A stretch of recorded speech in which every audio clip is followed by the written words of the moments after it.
Museum पाहायला गेलेली ती परत आलीच नाही. जी परत आली ती नव्हतीच. सर्व वृत्तपत्रातून झळकतोय तिचा फोटो मिसिंग कॉलममध्ये. असशील तिथून निघून ये, असशील तिथून निघून ये. आई बाबा नवरा मुलं खूप खूप वाट पाहतायत. शोधून देणाऱ्याला 1,00,000 रुपये बक्षीस वगैरे वगैरे. तिच्याच फोटोच्या वर दिसतोय एक श्रद्धांजलीचा फोटो आणि खाली वाढदिवसाच्या शुभेच्छा देणारा दुसरा. तिन्ही चेहरे सुहास्य करणारे. तुझं नाव काय आहे मला माहीत नाही. तुझं नाव काय आहे मला माहीत नाही. मला माहीत करून घ्यावंसही वाटलं नाही कधी. नाव कळल्याने तरी काय फरक पडणार आहे. नाव कळल्याने तरी काय फरक पडणार आहे. असेल नगमा, दीपा, सँड्रा नाहीतर फरीदा. तू बेहद्द आवडतेस मला. तू बेहद्द आवडतेस मला. एकदा विचारावंसं वाटलंही तुला, कोणतं क्रीम लावतेस तू. इतका कसा चमकतो तुझा चेहरा भर दुपारच्या तीव्र झळांमध्ये. आपल्यात संवाद घडलाय का कधी. आपल्यात संवाद घडलाय का कधी. किती वेळा मी त्या प्रखर उन्हात दिवा स्वप्न पाहिलं. किती वेळा मी त्या प्रखर उन्हात दिवा स्वप्न पाहिलं. 3 हात नाक्याच्या सिग्नलवरून तुला खेचून नेताना. ती म्हणाली, आवडतो मला जाहिरातीतील पुरुष, केसांना जेल लावून आभास निर्माण करणारा, सचेल स्नान केलेल्या गोपींचा. आवडतात मला त्याचे कामुक डोळे, देहात आरपार शिरणारे. त्याचं फिजिक आणि सेक्स अपील तरंगत राहतं माझ्या डोळ्यात. मी बंद करते पापण्या आणि पाहते पुन्हा पुन्हा ग्लोबल पुरुषाचं स्वप्न. मला शिरायचं नसतं त्याच्या मेंदूत. मला शिरायचं नसतं त्याच्या मेंदूत. जाणून नसतो घ्यायचा त्याचा बुद्ध्यांक किंवा त्याची आवड. त्याच्यावर कोणते संस्कार वगैरे झाले त्याची माहिती नको आहे मला. नसतो रस त्याच्या कौटुंबिक पार्श्वभूमीत. मला हवा आहे केवळ पुरुष आव्हान देत सुसाट निघालेला वाऱ्याबरोबर बाईकवर. शबरीने उष्ट्या केलेल्या बोरांची आणि ईवने उष्ट्या केलेल्या अंजिराची माला घालून नदी वाहते देवळाजवळून. पायाच्या दगडालाच करते स्पर्श, निसटते हळूच, गात राहते पाण्याचं गाणं. पृथ्वीचा अंतस्त्राव आहे नदी, रात्रंदिवस ठिबकणारा, करतो धरतीला ऋतुमती.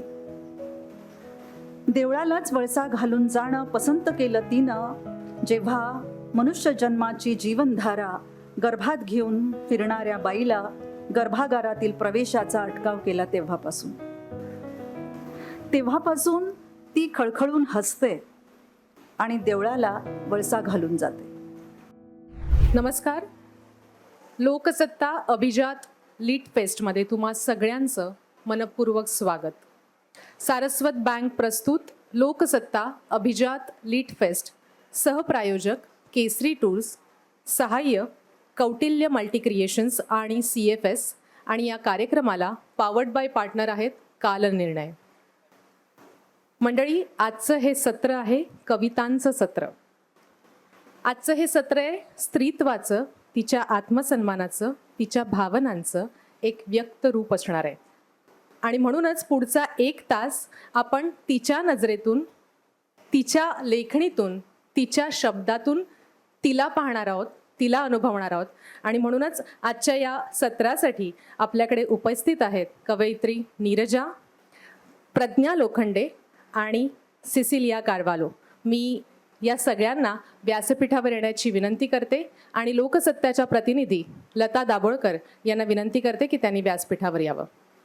कवयित्री नीरजा, कवयित्री प्रज्ञा पवार आणि सिसिलिया.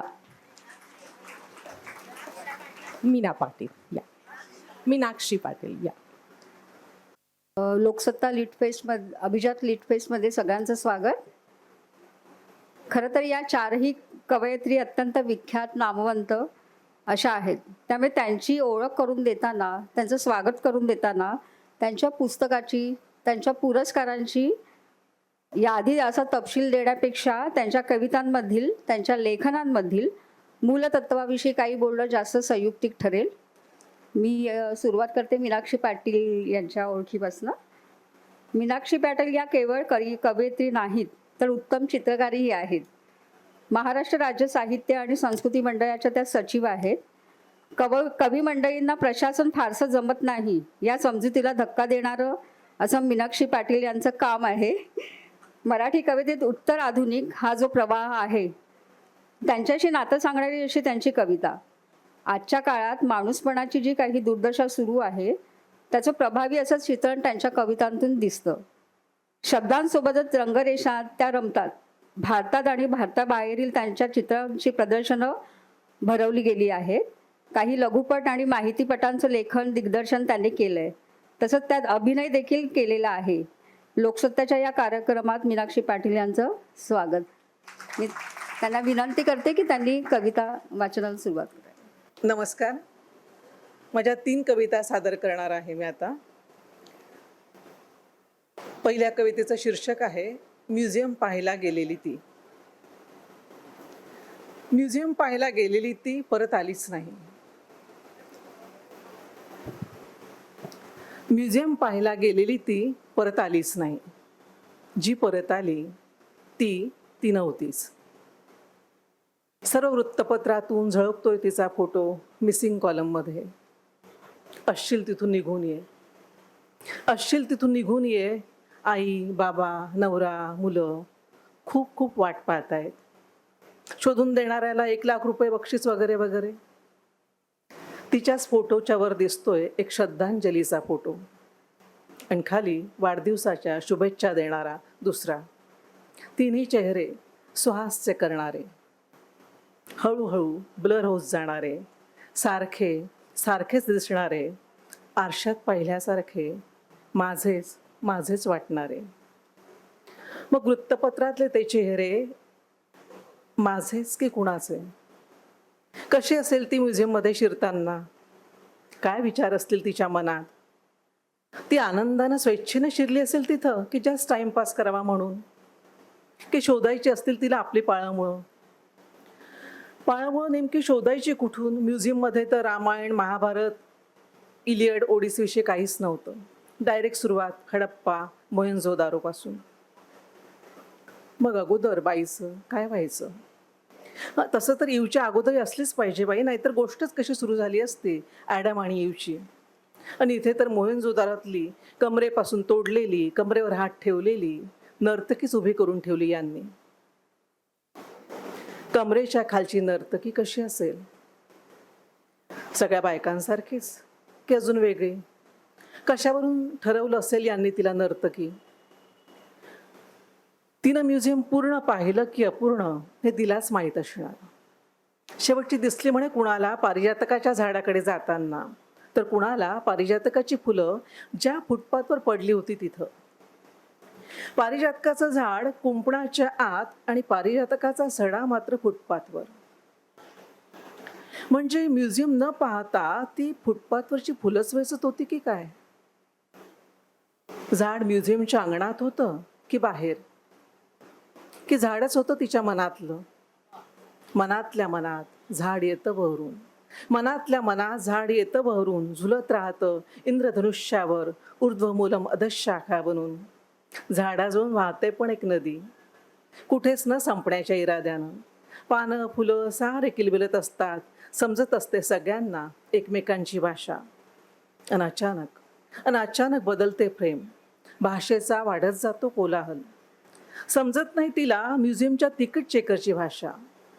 समजत नाही तिला म्युझियमच्या तिकीट चेकरची भाषा. कळत नाही तिला स्वतःलाच पाहायला का लागतं तिकीट. मनातल्या मनात भरून येणारं झाड अचानक जातं सुकून म्युझियमच्या अंगणात. सर्व अस्तित्वावर पसरून जातो थंड येलो आकर.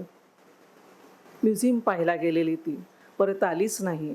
जी परत आली ती नव्हतीच. जी परत आली ती नव्हतीच.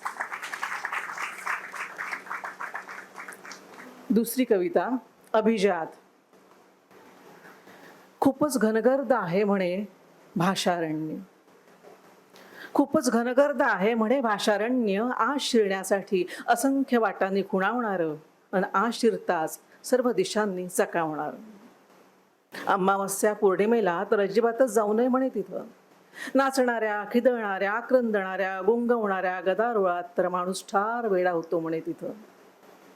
एकाने चोरून आणली तिथून पैंजणं, तर तो पोचलाच नाही म्हणे कधी त्याच्या घरी. आणि अजूनही नाच सुटलाय म्हणे रानोमाळ. खूपच वेगवेगळ्या भाषांमध्ये वेगवेगळ्या कहाण्या असतात या भाषारण्याच्या. खूप नाचून गाऊन थकल्या की मारतात म्हणे त्या गप्पा.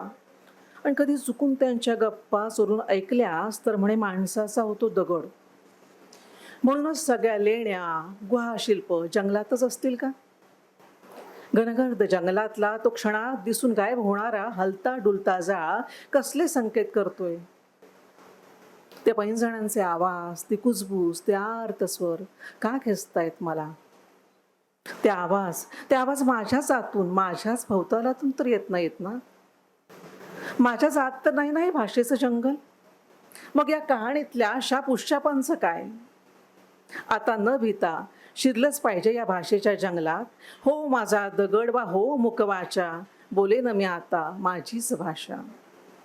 जर बोलायचं असेल या घनगर्द जंगलात एका भाषेला दुसऱ्या भाषेशी, तर ती कोणती वापरेल भाषा?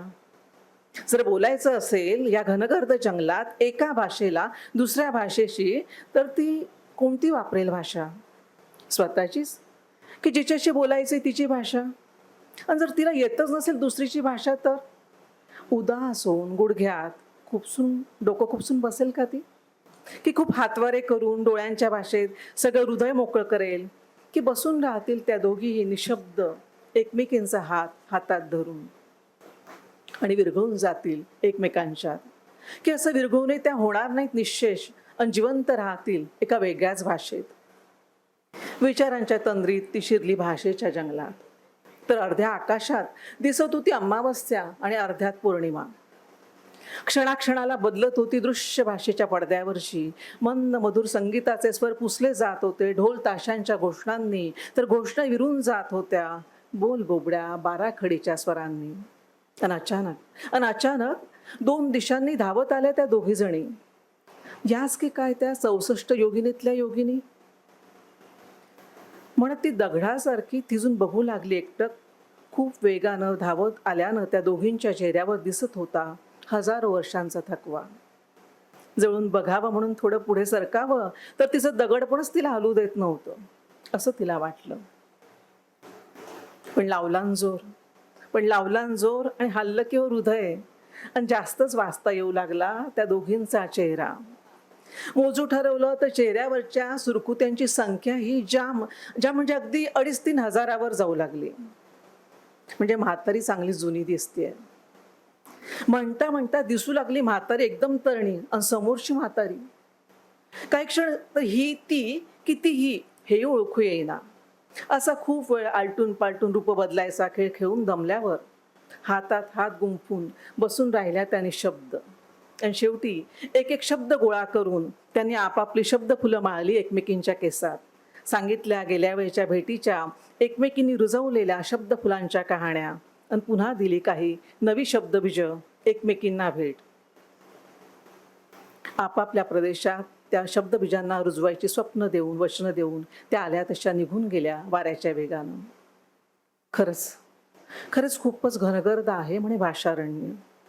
आज शिरण्यासाठी असंख्य वाटांनी खुणावणारं, आणि आज शिरताच सर्व दिशांनी चकवणारं, तंद्रावणारं.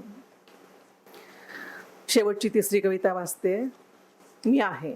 माझ्या ललदत ललवा या संग्रहातली शेवटची कविता आहे. कवितेचं शीर्षक आहे मी आहे.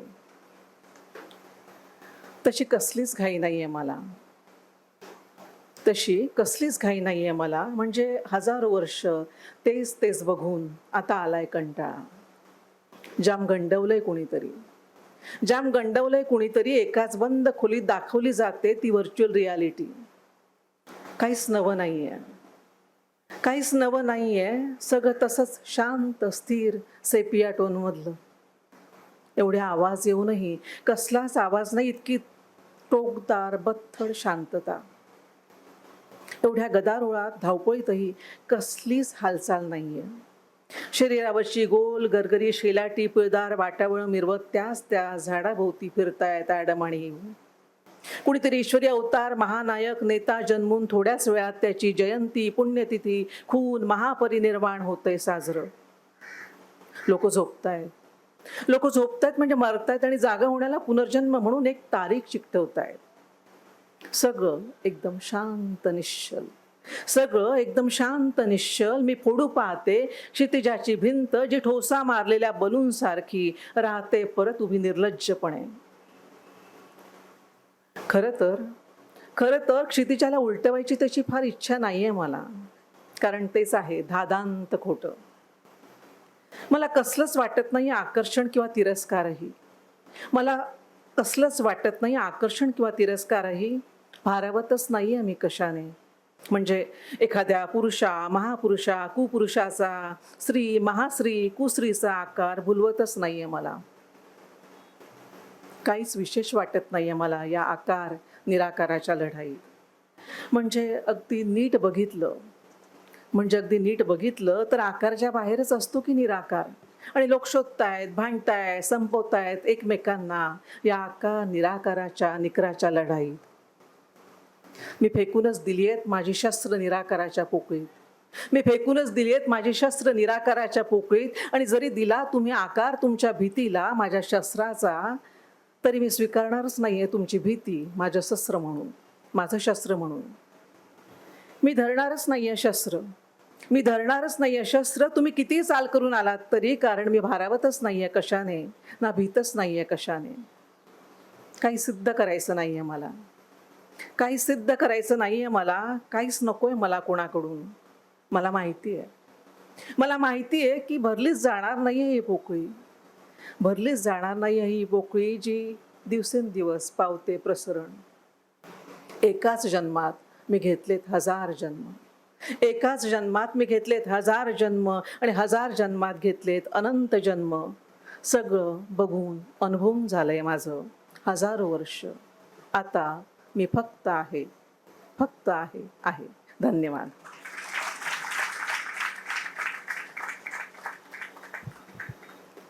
उत्तर आधुनिकवाद जो प्रवाह आहे तो त्यांच्या कवितात भरलेला आहे. त्याचं दर्शनच आपल्याला घडलं. तर दुसऱ्या कवयित्री आहेत डॉक्टर प्रज्ञादया पवार. सामाजिक राजकीय पातळीवर ठोस आणि थेट भूमिका घेणाऱ्या त्या आहेत. सुमारे 4 दशकं त्या कविता लेखन करतायत. केंद्रस्थानी नव्हे तर परिघाबाहेरील आणि परिघावरच्या माणसांच्या कवितांचा हुंकार त्यांच्या कवितेत दिसतो. माणसांच्या आंतरिक आणि बाह्य स्वातंत्र्याच्या बाजूने ठाम उभ्या राहणाऱ्या, वेळप्रसंगी कशाचीही पर्वा न करता व्यवस्थेशी डोळा भिडवणाऱ्या अशा या कवयित्री आहेत. भोवतालातील सारी पडझड अतिशय टोकदार शब्दात त्या सातत्याने मांडत आल्या आहेत. मुख्य म्हणजे केवळ कवितांमध्ये नाही तर प्रत्यक्ष व्यवहारातही नाहिरे वर्गाच्या बाजूने ठाम उभ्या राहणाऱ्या त्या. मी प्रज्ञादया पवार यांना विनंती करते की त्यांनी कविता सादर करावी.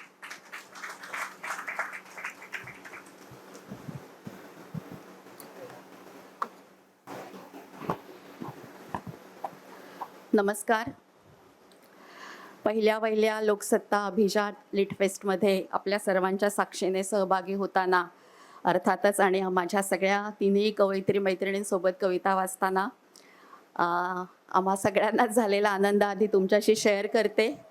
आणि या लिटफेस्टला आम्हाला इथे निमंत्रित करण्यात आलं याच्यासाठी सन्माननीय गिरीश कुबेर सर. आणि या लिटफेस्टला साक्षात करण्यासाठी खरं तर अनेक हात लागलेले आहेत. तर त्या सगळ्या पत्रकार मित्रमैत्रिणींचे आभार मानते आणि माझी पहिली कविता इथे वाचते. खरं तर ही जी कविता मी आता पहिली आपल्यासमोर वाचणार आहे त्याचं शीर्षक खरं तर 3 हात नाका असं आहे. 3 हात नाका. मी पण ठाणेकर आणि 3 हात नाक्यालाच राहते. तर त्या 3 हात नाका या शीर्षकाअंतर्गत 3 वेगवेगळ्या कविता आहेत, तुकडे आहेत. त्यातला एक तुकडा मी आपल्यासमोर वाचणार आहे. त्याचं नाव आहे समतल प्रतल. तुझं नाव काय आहे मला माहीत नाही. तुझं नाव काय आहे मला माहीत नाही. मला माहीत करून घ्यावंसही वाटलं नाही कधी. नाव कळल्याने तरी काय फरक पडणार आहे. नाव कळल्याने तरी काय फरक पडणार आहे. असेल नगमा, दीपा, सँड्रा नाहीतर फरीदा. तू बेहद्द आवडतेस मला. तू बेहद्द आवडतेस मला. एकदा विचारावंसं वाटलंही तुला, कोणतं क्रीम लावतेस तू? इतका कसा चमकतो तुझा चेहरा भर दुपारच्या तीव्र झळांमध्ये? आपल्यात संवाद घडलाय का कधी?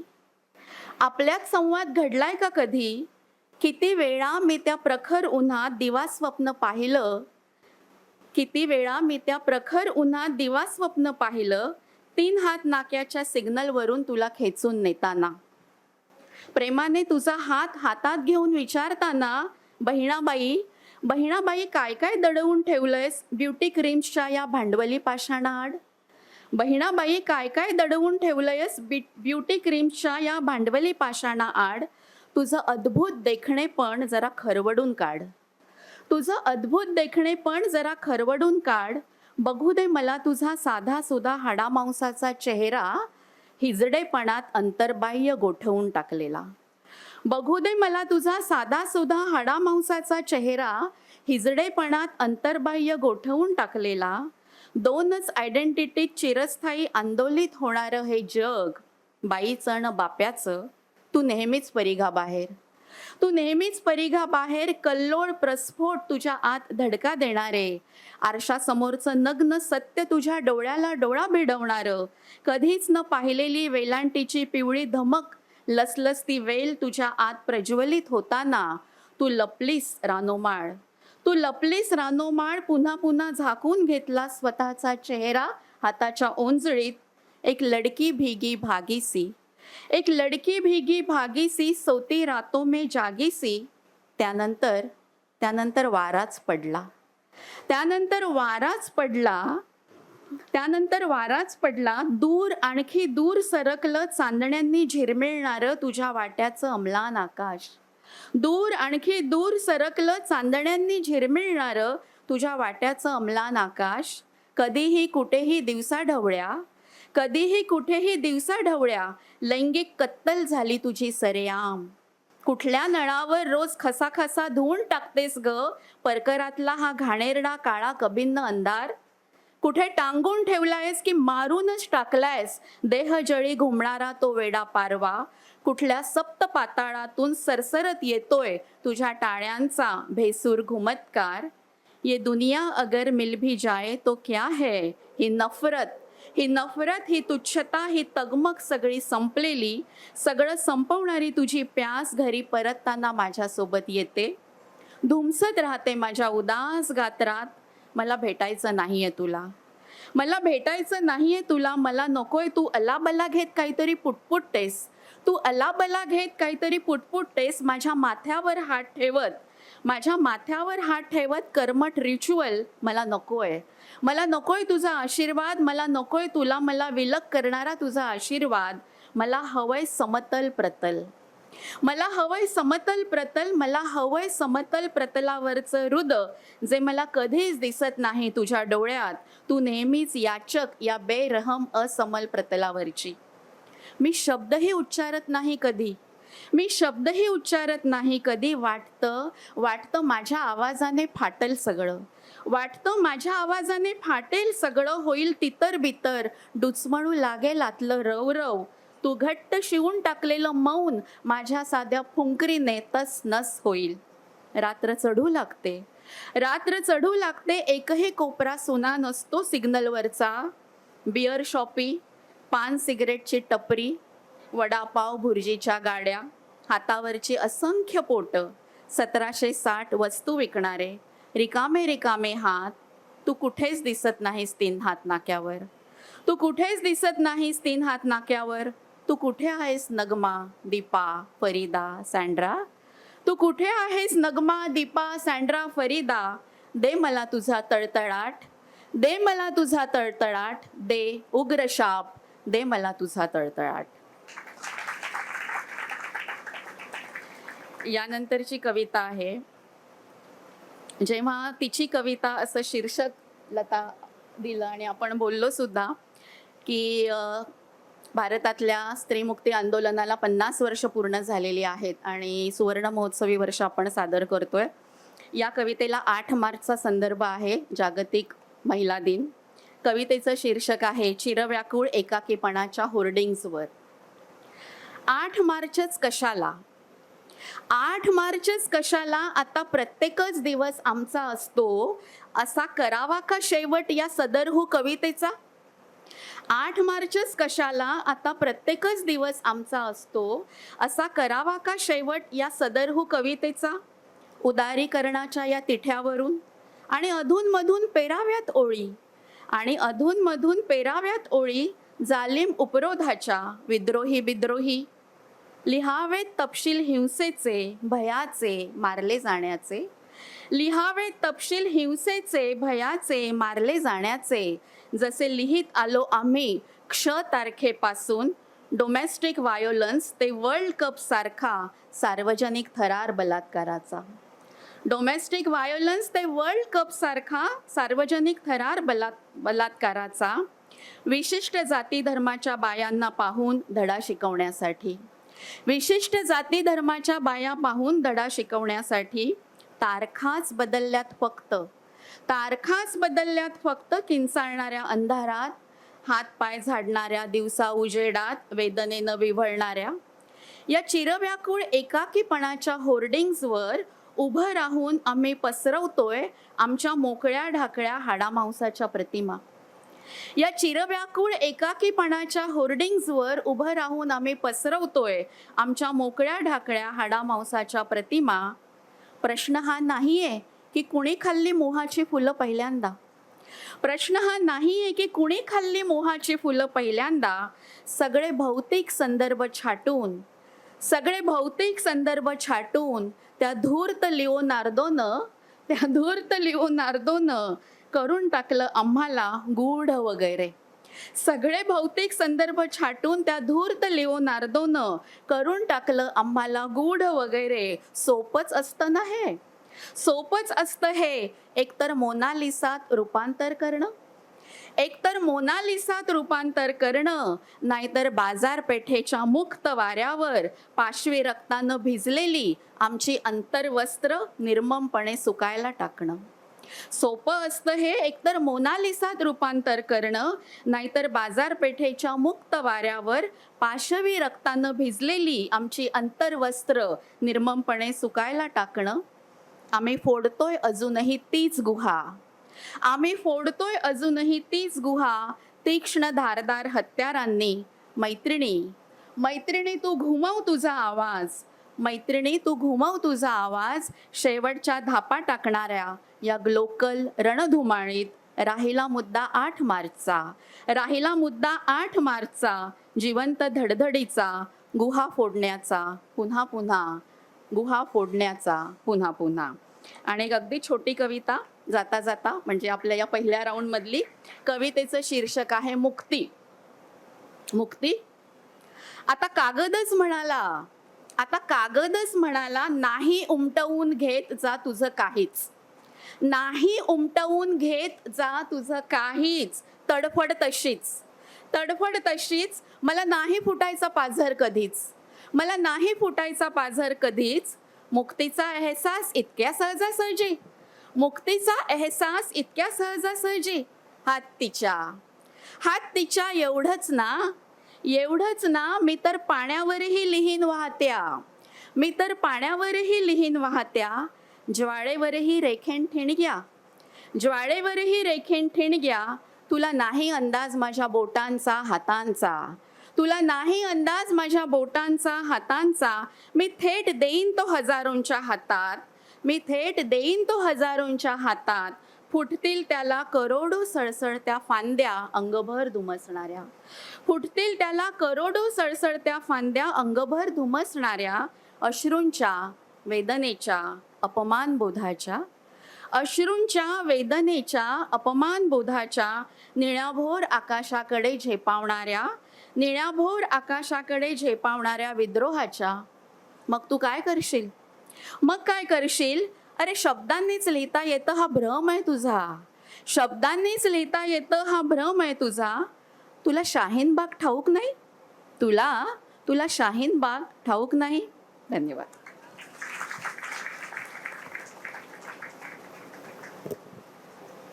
परिघा बाहेरील माणसांचं हृदयद्रावक चित्रण या कवितांमध्ये दिसलं.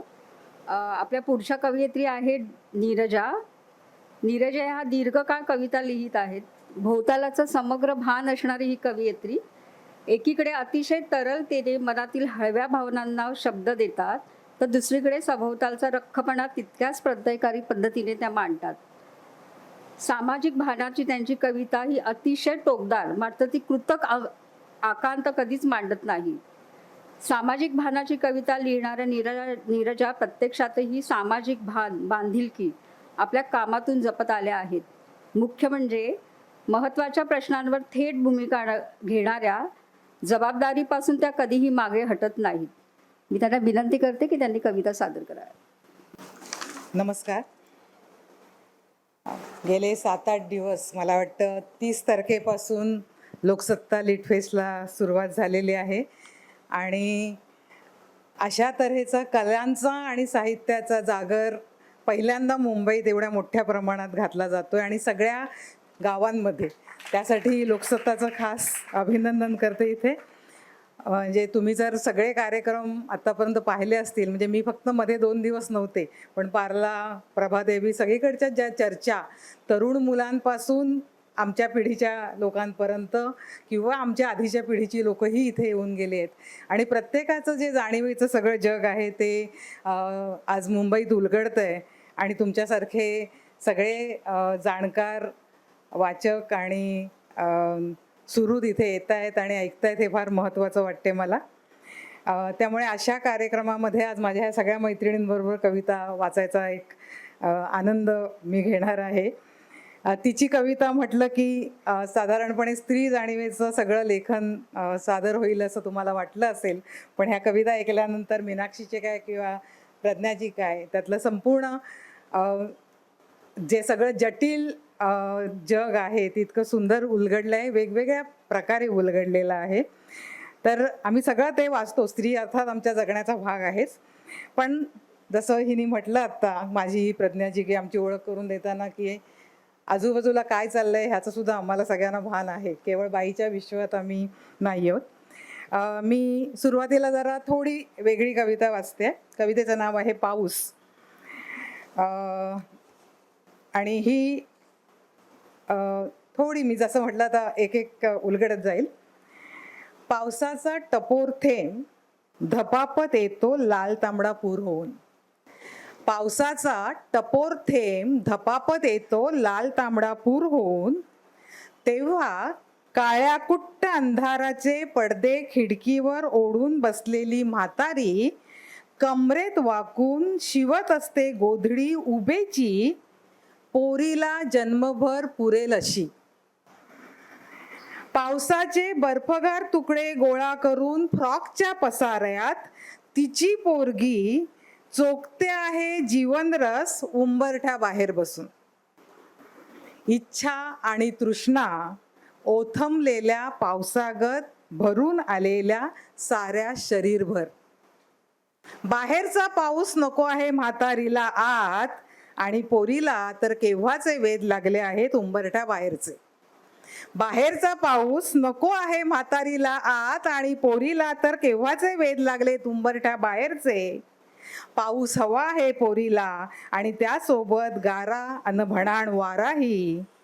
पोरीला नाही वाटत भय वादळाचं, पोरीला नाही वाटत भय वादळाचं. तिला भोगायचं आहे झोडपणारा पाऊस चहूबाजूनी.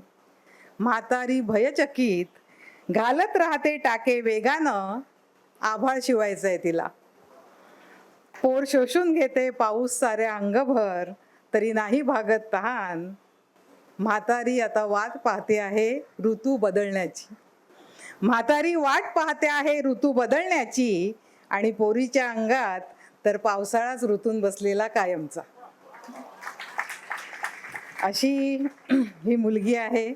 कदाचित ह्या पिढीची आहे, ग्लोबल काळातली आहे. आमच्या काळातलं ग्लोबल जग जे बदललं आणि आता तर झेनझी पिढी आहे त्यामुळे त्यांचं जग आणखीन वेगळं.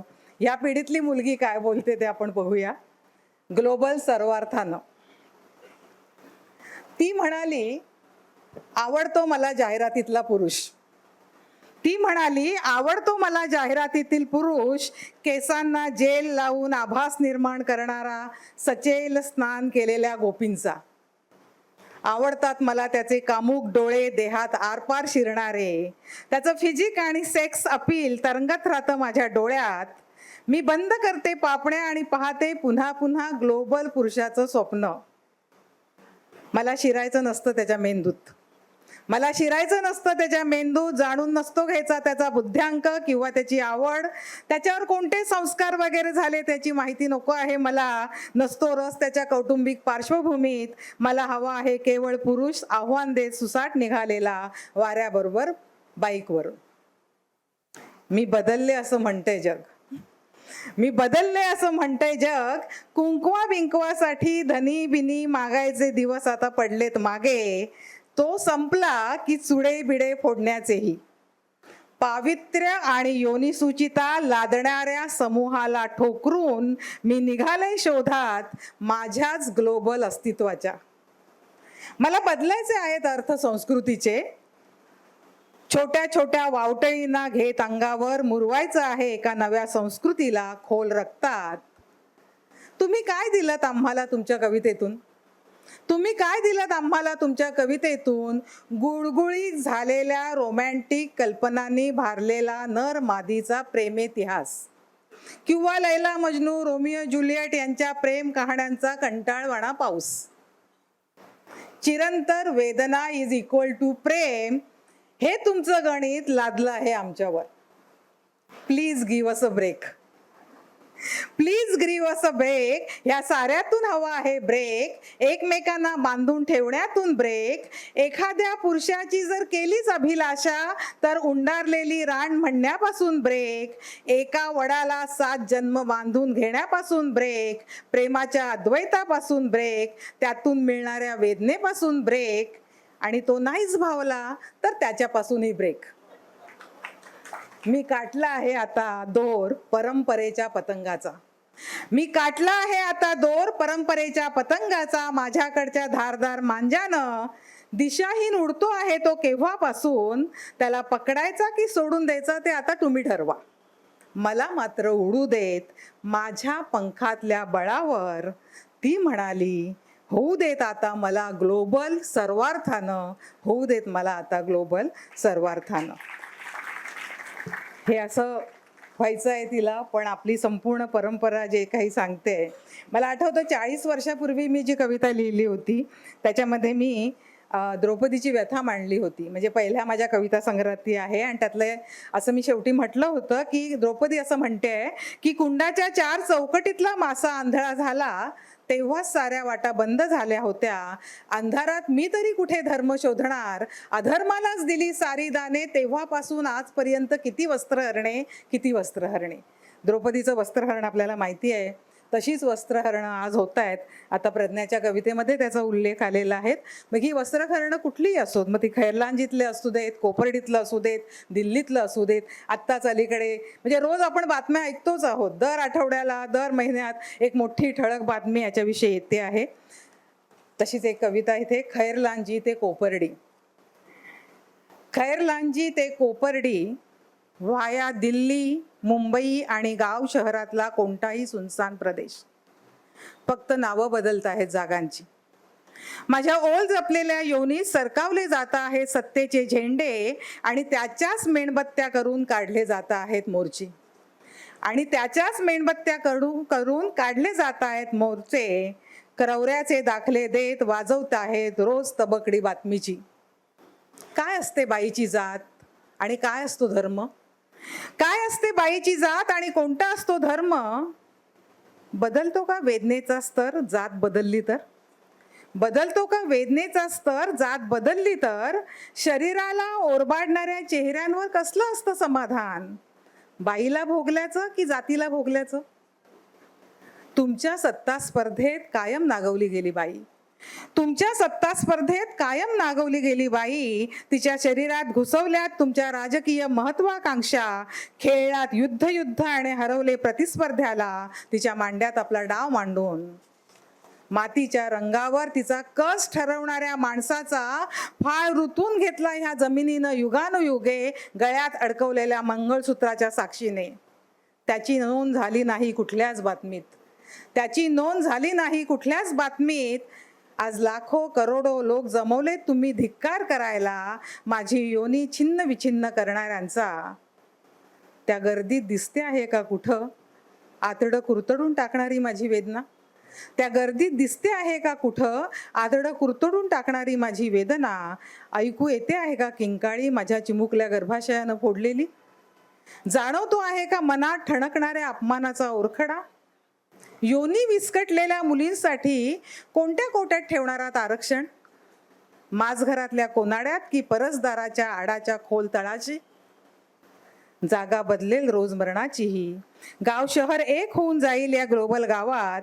बाई नावाचं एक आदिम प्रॉडक्ट दिसत राहील, वापरा आणि फेकून द्या ह्या संस्कृतीत. ती रोज होत राहील रोजची बातमी विस्कटल्या चेहऱ्यांची, विस्कटल्या केसांची, भांबावल्या डोळ्यांची आणि योनी संहार थांबू पाहणाऱ्या हातांची. हे असं गर्भाशय उद्ध्वस्त होण्याचा काळ सतत येतो आहे आपल्या जगण्यात. आणि एकूणच सगळं जगच आता एक, मला असं वाटतं की जे काही चाललंय आज आजूबाजूला सगळंच आपलं एक खूप खालच्या स्तराला सगळं चाललेलं आहे. आणि देशाची आणि संस्कृतीची वीण उसवण्याचा हा काळ आहे. ती एक कविता असते शेवटची, वीण उसवण्याच्या काळात. ऊन वाढत चाललंय बाहेर, ऊन वाढत चाललंय बाहेर, रस्त्याच्या दुतर्फा पेटलेला लाल अंगार सावली देतो अधूनमधून. बाकी देश थंडगार पडलेला, बाकी देश थंडगार पडलेला भर दुपारी. पेट के लिए धंदा करता हूँ म्हणत देशापेक्षाही म्हातारा झालेला एक भणंग पेन विकतोय लोकल ट्रेनमध्ये. अजूनही हिरवी, निळी, काळी आणि लाल शाईच भरली जाते पेनमध्ये, असं म्हणतो हसत केविलवाणा. आग्रह करतो मा बहिणींना ब्र लिहिण्याचा, आग्रह करतो मा बहिणींना ब्र लिहिण्याचा. तर सगळ्या बायका निरक्षर झाल्यात अचानक, तर सगळ्या बायका निरक्षर झाल्यात अचानक. इतिहास जमा झाली आहे कागदावर मन ओतणारी टोकदार नीब. आता बोटच लिहित असतात इतिहास हवा तसा हव्या त्या रंगात. आता बोटच लिहित असतात मोबाईलवर इतिहास हवा तसा हवा त्या रंगात. मी आटोकाट प्रयत्न करते तुला शोधण्याचा. प्रेमाचा धर्म मानणारी माणसं हरवून गेलीत काळाच्या हिंसक पटकथेतून. परक्याची पीडा जाणणारा वैष्णव जन गाणी गातोय परपीडनाची. परक्याची पीडा जाणणारा वैष्णव जन गाणी गातोय केवळ परपीडनाची. करुणेच्या धर्माला स्वीकारणाऱ्या महामानवाचे अनुयायी भगव्या रंगाच्या गडद छायेत झोपलेत निवांत. रणरणत्या उन्हाच्या काठानं बाजार भरलेला जगण्याच्या आश्वासनाचा. मी वस्तू झाले या बाजारातली, विकली जाते आहे हातोहात. त्यांनी फेकलेली नोट कडोसरीला बांधून उचलते थंडगार कलेवर ह्या देशाचं आणि आणून ठेवते राजघाटावर. तर तूही हरवलेला स्वतःतून कुठे निघून गेलास हा काळा कभिन्न पाषाण इथं सोडून? कुठं निघून गेलास हा काळा कभिन्न पाषाण इथं सोडून? हे राम तुझे अखेरचे शब्द, हे राम तुझे अखेरचे शब्द ठळकपणे दिसत आहेत मला राम हरवलेल्या या देशात. तूही हरवून गेला आहेस का विस्कटून गेलेल्या गल्लीबोळात? प्रेमाची उसवलेली शिवण जोडू पाहते आहे श्यामची आई. आणि तू शांतपणे कुठेतरी कातत बसला आहे सूत धागा सुईत ओवण्यासाठी. चरखा चालू आहे अहोरात्र देशाची वीण उसवण्याच्या या दिवसात. चरखा चालू आहे अहोरात्र देशाची वीण उसवण्याच्या या दिवसात. धन्यवाद.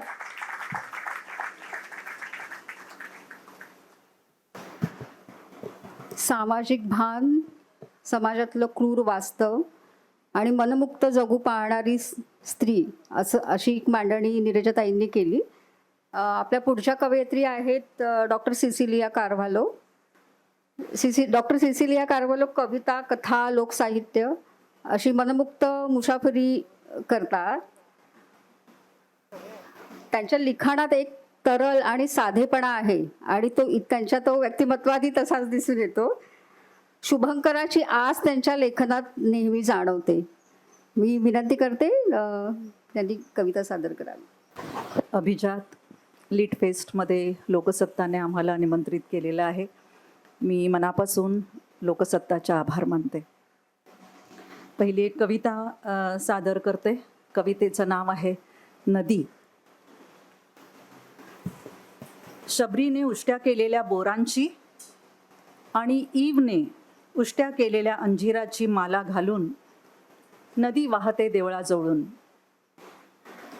पायाच्या दगडालाच करते स्पर्श, निसटते हळूच, गात राहते पाण्याचं गाणं. पृथ्वीचा अंतस्त्राव आहे नदी, रात्रंदिवस ठिबकणारा, करतो धरतीला ऋतुमती. देवळालाच वळसा घालून जाणं पसंत केलं तिनं, जेव्हा मनुष्य जन्माची जीवनधारा गर्भात घेऊन फिरणाऱ्या बाईला गर्भागारातील प्रवेशाचा अटकाव केला तेव्हापासून ती खळखळून हसते आणि देवळाला वळसा घालून जाते. ती कधीच सांगत नाही कोणी उतरवली वस्त्र आपल्या काठावर, कोणी केली लगट पाण्याशी. ती होत नाही चहाटळ, ती होत नाही चटोर, ती न्याहाळत नाही उघड्या देहावरच्या चांदण्या. तिचं सारं लक्ष आपल्या तळाशी पहुडायला आलेल्या चंद्रकोरीवर. तिने झेललेले असतात आपल्या आरसपानी तळहातावर देहातले कल्लोळ. मृतदेहावरील काळाची मोहोर नदी तरीही लहरत जाते उगमापासून संगमापर्यंत. नदी प्रौढ होत जाते, उसळत राहते, ना डोंगराचा हात धरत ना धरतीचा, झोकांड्या खात एकटी चालत राहते. नदी झिरपत जाते मातीत, तेव्हा झरत राहते माणसांच्या डोळ्यातून. अन दुभंगलं मन की वाहू लागते दुथडी भरून. आभाळ वेणा पेलून निळशार होत जातं तिचं पाणी. हिरवे चुटूक काठांचे ओठ गाऊ लागतात नितळ गाणी. मग ती उमटते कैलासातून भागीरथी होऊन, सियोनाच्या उदरातून जॉर्डन होऊन भागीरथी होऊन ती धरते तग. देवळात पाऊल ठेवायची गरजच उरत नाही तिला मग, देवळात पाऊल ठेवायची गरजच उरत नाही तिला मग. पुढची कविता आहे, कवितेचं नाव आहे सुया. 5 रुपयाला 26 सुया म्हणत सुया विकणारी बायकांच्या डब्यातील ट्रेनमधली पोरं. 5 रुपयाला 26 सुया म्हणत सुया विकणारी बायकांच्या डब्यातील ट्रेनमधली ही पोरं अशा टप्प्यावर आता विक्री करायला लागली आहेत की नाकावर चष्मा चढवूनही सुईचा डोळाही दिसणार नाही. लोंबणारे कान, गळ्याच्या वळ्या, ओघळलेले वक्ष. मुली ऋतुमती झाल्यावर आईने धुतलेली आपली गर्भाशयाची पिशवी काहीच शिवता येणार नाहीये आता, ना उसवता येणार. कुठे कुठे शिवणार या 26 सुयांनी देहाच्या वस्त्राला?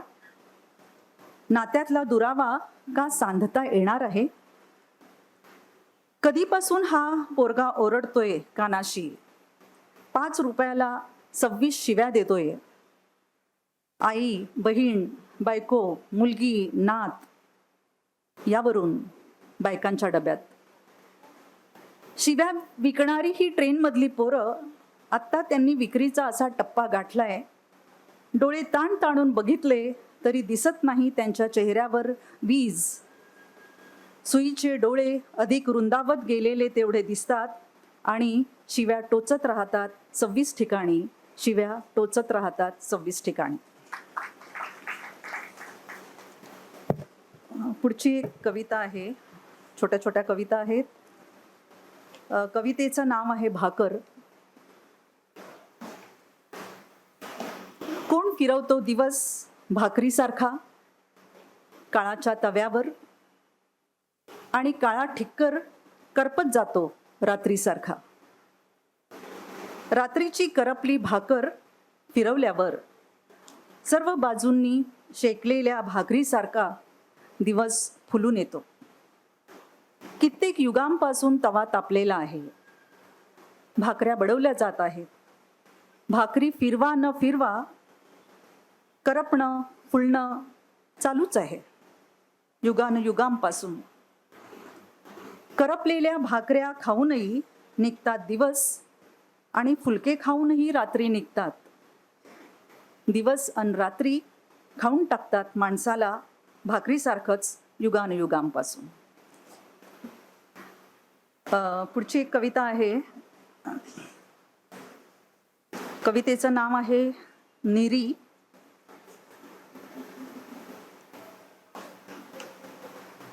शिलाई विना असलेल्या साडीची घालीत असता एक एक निरी. तिच्याच विविध रूपांची ती करीत गेली उजळणी. चापून चोपून बसवताना पदर, डोईचा पदर खांद्यावर आलेली जनाबाई चाली समोर. म्हणाली, मी तर कधीच तिला होता सोडून पदर वाऱ्यावर. अजूनही तुझा पदर का बरं खांद्यावर? किती काळ घालीत राहणार आहेस शिलाई नसलेल्या वस्त्राला टाके? आता तरी उसव तुझ्या वस्त्राचे चुरगळलेले धागे. अन घाल नवीन वीण. काळाचा बसतो हिसका, सुटत जाते एक एक निरी. भर सभेतील वस्त्रहरण झालेली समोर येते द्रौपदी. सत्यवानासाठी धावणाऱ्या सावित्रीसारखा होऊन जातो साडीचा बोळा. सत्यवानासाठी धावणाऱ्या सावित्रीसारखा होऊन जातो साडीचा बोळा. सावित्रीबाईंच्या अंगावर उडवलेला शिंतोडा आजही तसाच ओला. सुटत जाते साडीची एक एक निरी. सुटत जाते साडीची एक एक निरी. बाईपणाचा सुटत नाही गुंता. माणूस म्हणून जन्माला आल्यावरच का होणार आहे सारा मोकळा रस्ता. माणूस म्हणून जन्मास आल्यावरच का मोकळा होणार आहे सारा रस्ता. आणि या सत्रातली एक शेवटची छोटीशी कविता वाचते. कवितेचं नाव आहे मी शोधत असते. मंदिर, मशीद, चर्च, गुरुद्वारा यांच्या शेजारी असं लिहिलं पत्ता देताना की खूप सुरक्षित वाटायचं. मस्जिद, मंदिर, चर्च, गुरुद्वारा यांच्या शेजारी असं लिहिलं पत्ता देताना की खूप सुरक्षित वाटायचं. धर्मस्थळांविषयीची ही कृतज्ञता दाटून यायची. त्यांच्या कुशीतलं आपलं घर सापडणारच याची खात्री असायची. लांबची माणसंही आपली वाटायची.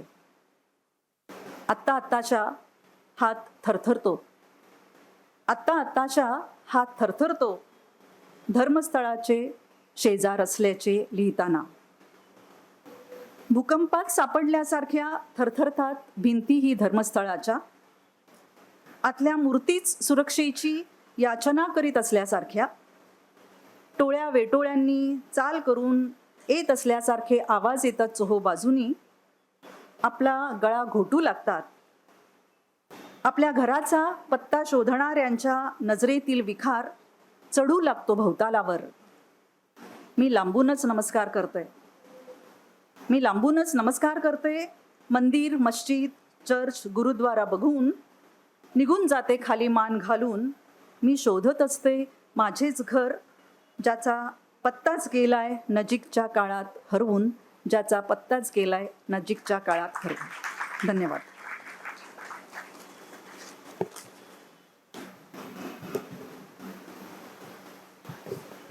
साध्या सोप्या शब्दात आशयघन मांडणी करणारी सिसिलाताईंची कविता. मी विनंती करते की प्रत्येकीने आता एक एक कविता सादर करून आपण कार्यक्रमाची सांगता करू.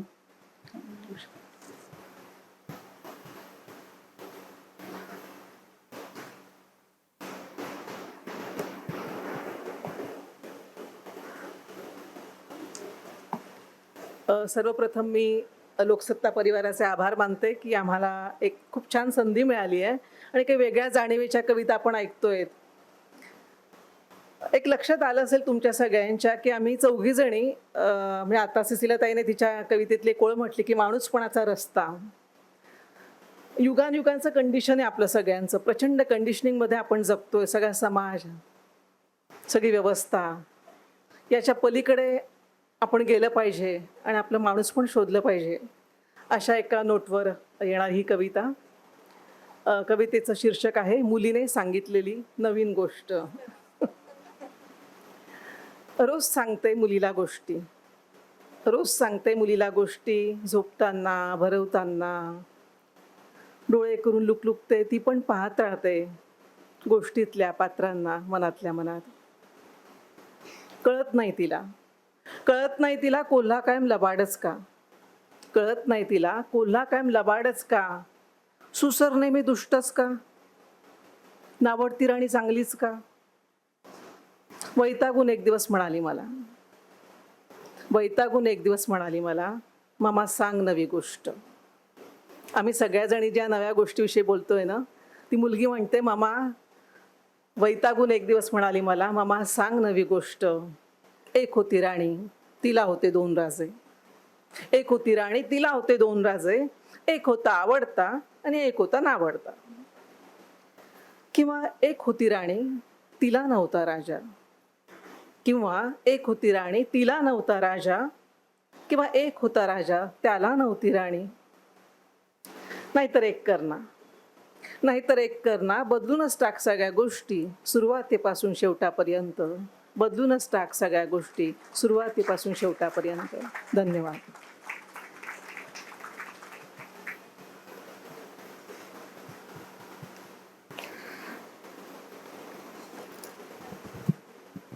या कवितेचं शीर्षक आहे फोटो.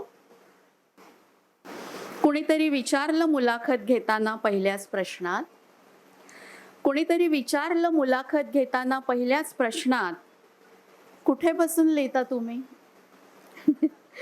कुठे बसून लिहिता तुम्ही? कुठे स्टडी तुमची टेबल खुर्ची? कुठे बसून लिहिता तुम्ही? कुठे स्टडी तुमची टेबल खुर्ची? मला बघायची आहे, मला बघायची आहे. जमलंच तर तुमचा एखादा फोटोही, जमलंच तर तुमचा एखादा फोटोही. हो हो नक्कीच, नक्कीच. काय काय बघायचंय नेमकं? काय काय बघायचंय नेमकं? बघा, बघा ही पृथ्वीची विस्तीर्ण पाठ, तिच्यावरच बसते मी अशी मान ठोकून. बघा ही पृथ्वीची विस्तीर्ण पाठ, तिच्यावरच बसते मी अशी मांड ठोकून. नि घेते लपेटून स्वच्या सळसळत्या संवेदनेत अवघी समष्टी. मी असते कधी मुंगी उडाली आकाशी, तिने गिळिले सूर्याशी लिहिणारी मुक्ता सणकांडी. मी असते कधी मुंगी उडाली आकाशी, तिने गिळिले सूर्याशी लिहिणारी मुक्ता सणकांडी. कधी थेरी गाथा लिहून, कधी थेरी गाथा लिहून, ज्ञानाची असीम अनुभूती साक्षात करणारी थेरी. माझा बाज नाहीये निव्वळ शब्दजीवी, माझा बाज नाहीये निव्वळ शब्दजीवी. अनुभवाने गच्च भरलेल्या जगण्यात मी मैलोन मैल चटचट चालणारी. माझा बाज नाहीये निव्वळ शब्दजीवी, अनुभवाने गच्च भरलेल्या जगण्यात मी मैलोन मैल चटचट चालणारी. नि अंगावरचे सगळे कपडे फेकून भर रस्त्यात नागव्याने मोर्चा काढणारी. सोयरा आणि जना, सोयरा आणि जना, हिडिंबा आणि त्राटिका. सोयरा आणि जना, हिडिंबा आणि त्राटिका. शूर्पणखा आणि इरोम शर्मिला, शूर्पणखा आणि इरोम शर्मिला. अमीट आहेत चेहरे माझे, अमीट आहेत चेहरे माझे, दगडासारखे ठाशीव. नि लढिवाळपणाहूनही असंख्य आहेत माझे विभ्रम. अमीट आहेत चेहरे माझे, दगडासारखे ठाशीव. नि लढिवाळपणाहूनही असंख्य आहेत माझे विभ्रम. तुम्हाला कोणते हवे आहेत तुमच्या फोटोसाठी? तुम्हाला कोणते हवे आहेत तुमच्या फोटोसाठी? धन्यवाद.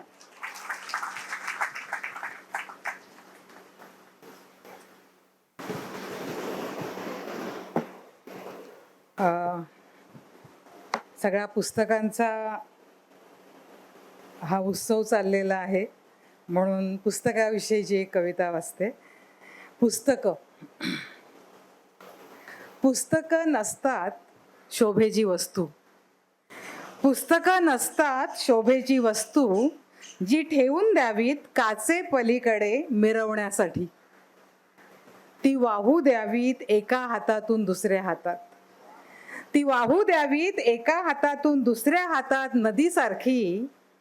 कौलावरून जसे उतरतात पावसाचे थेंब, तशी उतरू द्यावीत डोळ्यात. कौलावरून जसे उतरतात पावसाचे थेंब, तशी उतरू द्यावी डोळ्यात. रेंगाळू द्यावीत मनाच्या अनवट वाटांवर. मात्र कधीही हाताळू नये ती धुसमुसळ्या हातांनी. मात्र कधीही हाताळू नये ती धुसमुसळ्या हातांनी.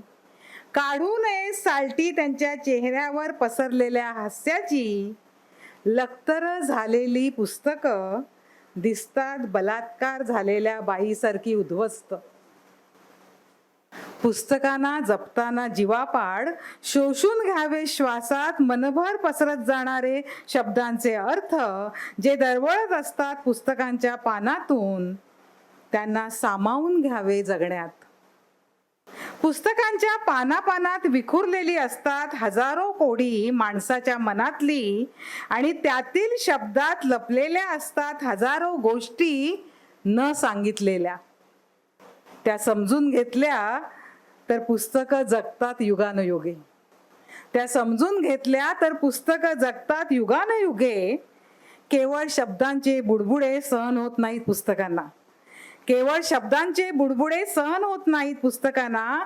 अशा वेळी ती स्वतःच जातात काळाच्या पडद्याआड. मरून जातात पुस्तकं जर तुम्ही ओतलं नसेल तुमचं मन त्यात उमटलेल्या शब्दात. पुस्तकांना बांधू नये करकचून आशय तंत्राच्या घाटात, आणि ढकलूही नये कोणत्याही उतरंडीवर. पुस्तकांना बांधू नये करकचून आशय तंत्राच्या घाटात, आणि ढकलूही नये कोणत्या तरी उतरंडीवर. जात धर्म वंश भेदाचं लोण पसरलं पुस्तकात तर कदाचित होतील युद्ध पुस्तकातही. करुणेच्या अथांग आसमंतात लहरणारी पुस्तकं थांबवत असतात युद्धांना. करुणेच्या अथांग आसमंतात लहरणारी पुस्तकं थांबवत असतात युद्धांना. सांगत असतात गोष्टी माणसा माणसातील ओलाव्याच्या. पुस्तकांना जपावं गर्भात वाढणाऱ्या लेकरासारखं. पुस्तकांना जपावं गर्भात वाढणाऱ्या लेकरासारखं. हळूवार फिरवावा हात त्याच्या जावळावरून, आणि कुशीत घेऊन निवांत लिहावी नव्या सूर्याची नवी भाषा पुस्तकाच्या भाळावर. लिहावी नव्या सूर्याची नवी भाषा पुस्तकाच्या भाळावर. आम्ही पुन्हा एकदा आभार मानते सगळ्यांचे.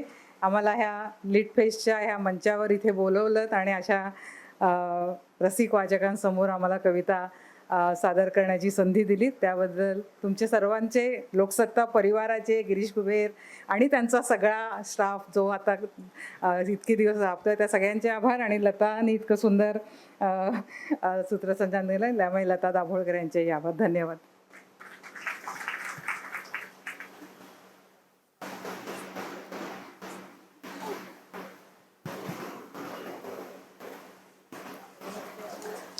एकूणच स्त्री जाणीवेच्या कविता आणि स्त्रियांनी लिहिलेल्या आपल्या अनुभवातून निरीक्षणातून लिहिलेल्या कविता वाचत असताना ऐकत असताना नेहमीच मला सतीश दराडेंच्या गझलमधल्या 1-2 ओळी आठवतात की ओगा जन्मते का घरंदाज कविता पिढीजात दुःखे मिळाली असावी. तर तशा पद्धतीने एक जे परंपरागत अशा प्रकारचं दुःख वेदना संघर्ष जो तिने भोगलेला आहे तो तिने आपल्या कवितेतून आत्ता नवा अर्थ देत आणि अत्यंत सकारात्मक पद्धतीने आणि एक विस्तवासारखं वास्तव जे आहे ते मांडण्याचा प्रयत्न केलेला आहे. मी शेवटची एक कविता वाचते. ही वाट फक्त देवळापर्यंतच जाते. ही वाट फक्त देवळापर्यंतच जाते, ती तुम्हाला स्वर्गापर्यंत नेईलच असे नाही. ही वाट फक्त देवळापर्यंतच जाते, ती तुम्हाला स्वर्गापर्यंत नेईलच असे नाही. बघा ना, रस्त्यात पडलेला हा देवदूताचा बूट, अस्ताव्यस्त पडलेला चंदेरी झगा, कुचकटून टाकलेली त्याच्या केसांची बट, वाघाचे पंजे उमटलेले दिसत आहेत ना,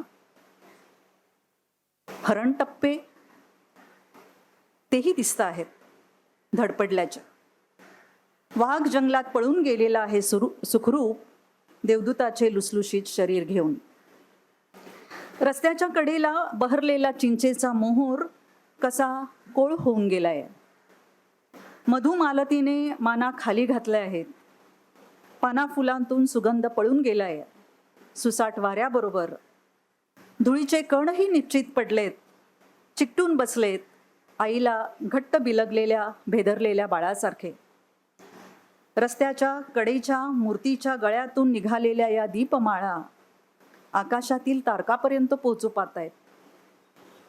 मूर्तीच्या पायांची माती होत चाललीये, याचे भानही नाही मूर्तीला. दररोज मंदिराकडे जाणाऱ्या पाऊलठशांनी तयार झाली ही मंदिराकडे जाणारी वाट. देवळाकडे जाणारी ही वाट तुम्हाला स्वर्गापर्यंत नेईलच असे नाही. ही वाट फक्त देवळापर्यंतच जाते, स्वर्गापर्यंत नेईलच असे नाही. धन्यवाद.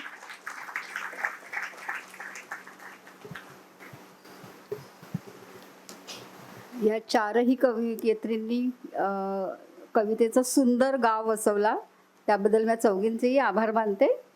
तुम्हा चौघींचेही मनपूर्वक आभार लोकसत्तातर्फे. मी सारस्वत बँकेच्या मृदुला रेगे इकडे उपस्थित आहेत. मी त्यांना व्यासपीठावर येण्याची विनंती करते आणि आपल्या या कवयित्रींना लोकसत्तातर्फे गुडी बॅग देण्याची विनंती करते. मीनाक्षी पाटील, कवयित्री मीनाक्षी पाटील.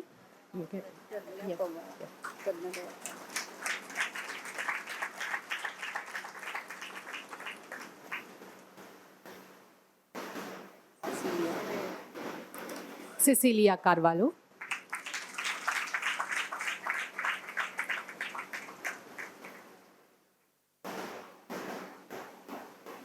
कवयित्री नीरजा.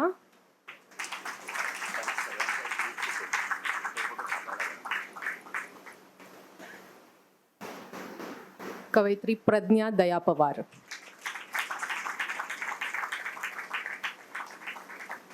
मी मान्यवरांना विनंती करते, ग्रुप फोटोसाठी सगळ्यांनी उभं राहायचं.